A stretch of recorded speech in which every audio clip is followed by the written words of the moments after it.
আসসালামু আলাইকুম। সবাই কেমন আছেন? আশা করি সকলে ভালো আছেন। আল্লাহর অশেষ রহমতে আপনাদের দোয়া ও ভালোবাসায় আমিও ভালো আছি। তো আজকে আরেকটা নতুন ব্লগ ভিডিও নিয়ে চলে আসলাম। আজকে যাচ্ছিলাম মূলত দুই জায়গায়। প্রথমে যাব একটা ডক্টরের কাছে। তো যেই ডক্টরের কাছে যাচ্ছিলাম না সে মহিলা ডক্টর বলেও চলে, আবার আর কি ডক্টরই বলে আর কি। এই জন্য ওনার কাছে যাচ্ছিলাম, একটু আমাদের দরকার আছে এই জন্য। ওইখান থেকে আমরা যাব, তারপর কম্পিউটারে শিখবো, কম্পিউটার ভর্তি হব, কম্পিউটার ল্যাবে যাব।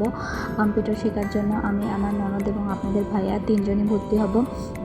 গতকাল আপনাদের ভাইয়া সেখানে গিয়ে জিজ্ঞেস করে আসছিল যে কত টাকা লাগতে পারে, এবং সব কিছুই গিয়ে জিজ্ঞেস করে আসছিল। আর তাদের সার্ভিসটা কেমন সেটা জিজ্ঞেস করতে গেছিলো। তো সার্ভিসটা মোটামুটি ভালো ছিল, এই জন্য ভাবলাম ভর্তি হব। তো আমি একটা কাজের মধ্যে যেতে চাচ্ছি, কারণ আপনাদের ভাইয়া যেহেতু দেশের বাইরে থাকে, এই জন্য ভাবলাম যে ও যদি বাইরেও থাকে তাহলে আমি বাড়িতে থেকে ঘরে বসে যদি কিছু একটা করতে পারি তাহলে আমাদের একটু হেল্পও হবে এবং আমার সময়টাও কাটবে। এই জন্য আমি ভাবলাম যে আমি কম্পিউটারটা শিখে তারপর ফ্রিল্যান্সিং করার চেষ্টা করব, এটাই ভাবতেছিলাম। এই জন্য আপনাদের ভাইয়া আমাকে সাপোর্ট দিল। তো আমরা আজকে সেখানে যাব, গিয়ে ভর্তি হব। তো এর মধ্যে আসার পথে, মানে ওই ডক্টরের কাছ থেকে আসার পথে একটা ট্রেন আসতেছিল। তো আমাদেরকে অনেকক্ষণ দাঁড়ায় থাকতে হয়েছিল, এখানে আটকে দিয়েছিল রাস্তা। তো অনেকক্ষণ যাবৎ দাঁড়িয়ে থাকার পরে আমাদের মতো অনেকে ওখানে দাঁড়িয়েছিল, কারণ ট্রেন না আসলে তো দুই সাইড দিয়ে গাড়ি আসতে দেয় না, যেতেও দেয় না।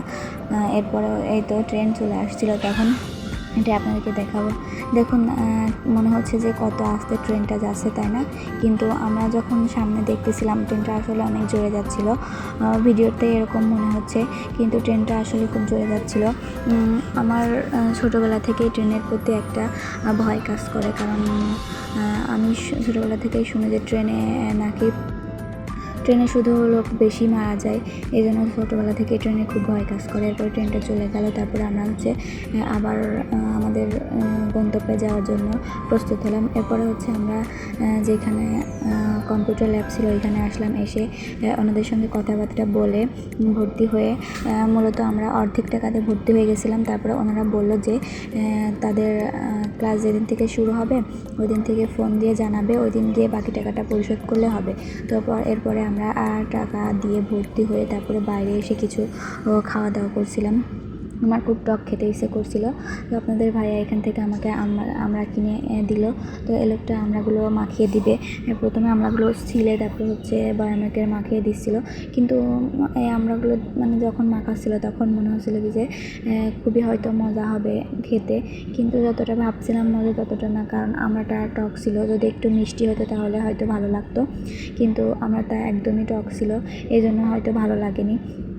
তারপরে আমরাটা সে মাখিয়ে দিল, তারপরে আমরা নিয়ে খেতে খেতে আসলাম। কিন্তু তারপরে আমরাটা দিল, আমি সেটা নিয়েই আসলাম না, কারণ আপনাদের ভাই একটু ক্ষুধা লেগে গেছিলো। অনেকক্ষণ আসছিলাম আমরা, সেই সকালে আসছিলাম, বাসায় যেতে যেতে প্রায় 2টা বেজে গেছিলো।